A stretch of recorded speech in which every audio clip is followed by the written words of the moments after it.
I will now do a proof for which we credit the 12th century Indian mathematician Bhaskara. So what we're going to do is we're going to start with a square. So let me see if I can draw a square. I'm going to draw it tilted at a bit of an angle, just because I think it'll make it a little bit easier on me.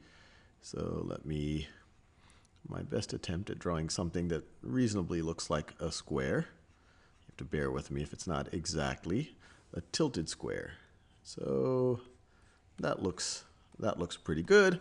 And I'm assuming it's a square, so this is a right angle, this is a right angle, that's a right angle, that's a right angle. I'm assuming the lengths of all of these sides are the same, so let's just assume that they're all of length C. I'll write that in yellow.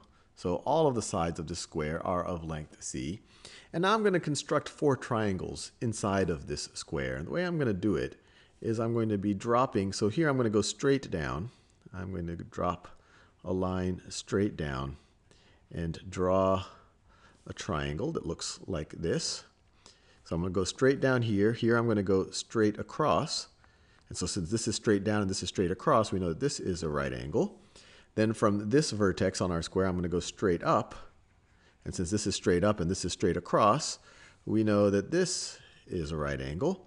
And then from this vertex right over here, I'm going to go straight horizontally. I'm assuming that's what I'm doing. And so we know that this is going to be a right angle, and then we know this is going to be a right angle. So we see that we've constructed, from our square, we've constructed 4 right triangles, and in between we have something that at minimum looks like a rectangle or possibly a square. We haven't quite proven to ourselves yet that this is a square. Now the next thing I want to think about is whether these triangles are congruent. So they definitely all have the same length of their hypotenuse. All of the I don't know what the plural of hypotenuse is, hypoteni, hypotenuses.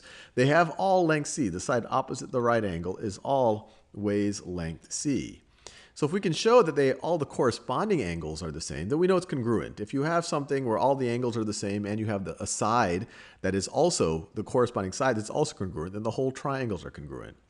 And we can show that if we assume that this angle is theta, then this angle right over here has to be 90 minus theta, because together they are complementary. We know that because they combine to form this angle of the square, this right angle.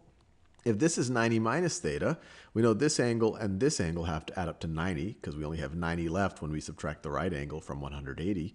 So we know this has to be theta. And if that's theta, then that's 90 minus theta. I think you see where it's going. If that's 90 minus theta, this has to be theta. And if that's theta, then this is 90 minus theta. If this is 90 minus theta, then this is theta. And then this would have to be 90 minus theta. So we see in all 4 of these triangles, the 3 angles are theta, 90 minus theta, and 90 degrees. So they all have the same exact angle. So at minimum, they are similar, and their hypotenuses are the same. So we know that all 4 of these triangles are completely congruent triangles.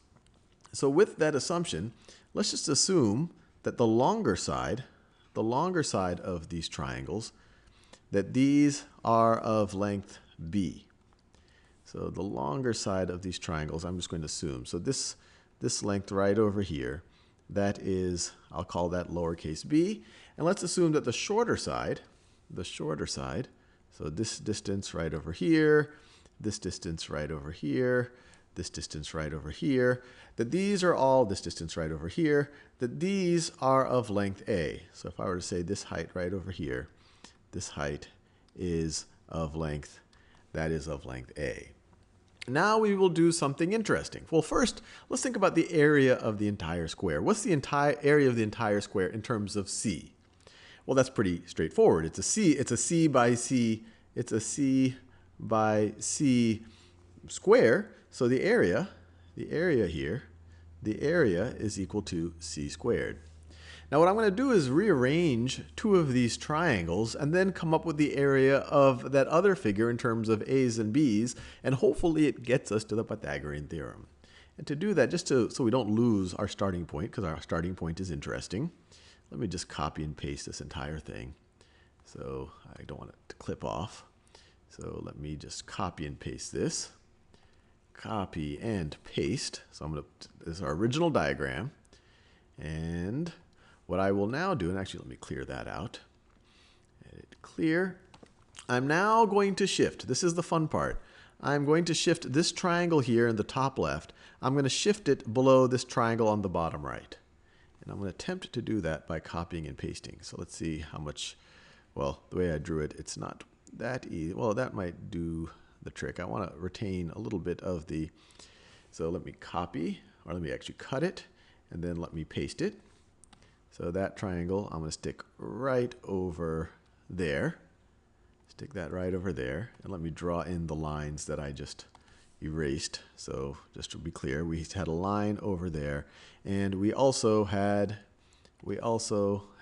this right over here, and this was straight up and down, and these were straight side to side.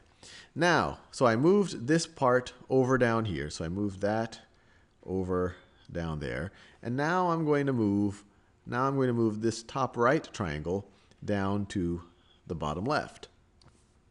So I'm just rearranging the exact same area. So let me just capture the whole thing as best as I can. So let me cut, and then let me paste. And I'm going to move it right over here. And while I went through that process, I kind of lost its floor. So let me redraw the floor. So I just moved it right over here. So this thing, this triangle, let me color it in, is now right over there. And this triangle is now right over here. That center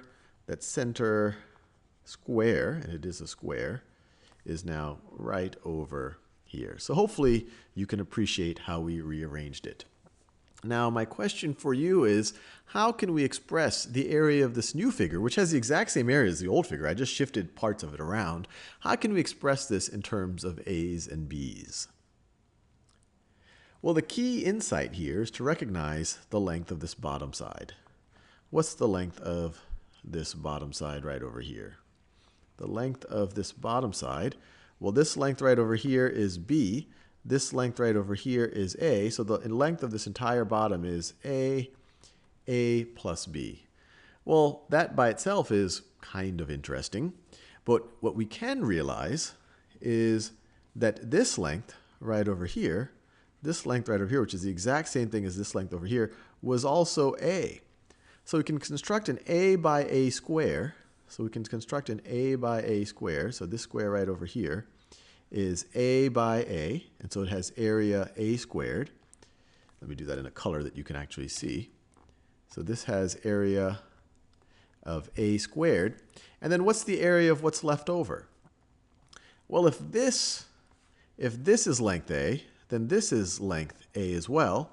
If this entire bottom is A plus B, then we know that what's left over after subtracting the A out has to be B. If this whole thing is A plus B, this is A, then this right over here is B. And so the rest of this newly oriented figure, this new figure, everything that I'm shading in over here, this is just a B by B square. So the area here is B squared. So the entire area of this figure is A squared plus B squared, which, lucky for us, is equal to the area of this expressed in terms of C, because they're the exact same figure, just rearranged.